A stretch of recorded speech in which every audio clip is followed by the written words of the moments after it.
Hello, I'm Chuck Russell with Best Work Data and Job Thoughts.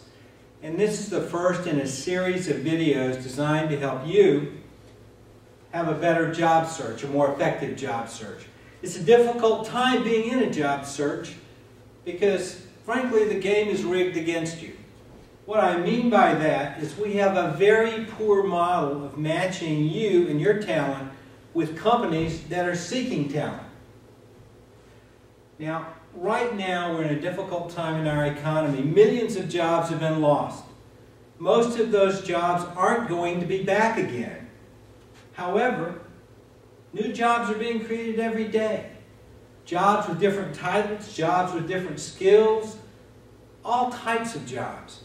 The problem is that the skills that you have now and the experience that you've had doesn't exactly match the skills that are required for those new jobs. The titles don't match. And the people who are recruiters who talk to you don't know really how to put the two together. It's sort of like you sold bananas and they're looking for people who sold pineapples. You pick pears and they're looking for people who pick apples. And as close and as obvious as it may be that you could do that job, sometimes they just can't see it. But let me tell you why that's happening. First of all, this is the traditional model that we've had for matching people to jobs. It's an attitude and interest. In other words, are you excited about the job? Do you have a passion for that job? Are you interested in doing that job? Well, that's good. It's good to be interested in it. And then the other part is, do you have the skills to do the job? Are you educated? What kind of a degree did you get? Do you have experience at it? Have you ever done it before? Well, that's wonderful, except in today's world, like I just said, these don't match the new things. I'll bet some of you have had that experience. The other day, I was speaking to a group and a gentleman said he's been successful at selling in a software industry. He went for an interview.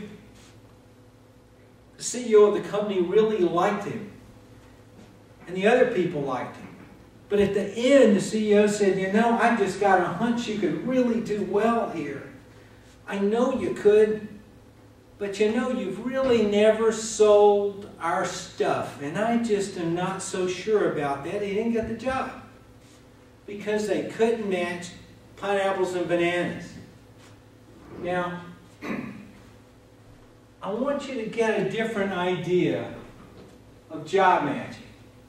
Inside each and every person are strengths and abilities. Those come from the hardwired elements of personality. We have our personality traits, the way that we do things. There's strengths in each and every one of you. There's cognitive ability. That's how we think, how we learn, how we solve problems, how we associate and communicate with other people. Those are hardwired. It's who you are. Now, what I'm going to suggest to you today is that who you are is vastly more important than what you did. It's more important than the skills that you had at another job. And if I can get you to see and recognize those strengths inside you and those special abilities inside you, then you will have an entirely different way to communicate your worth and your value to those companies that you're looking for a job in. In other words, you can describe your value in a way that can be communicated into those jobs with the new titles. And that's what we're going to be talking about in more detail in the rest of these videos. Thank you.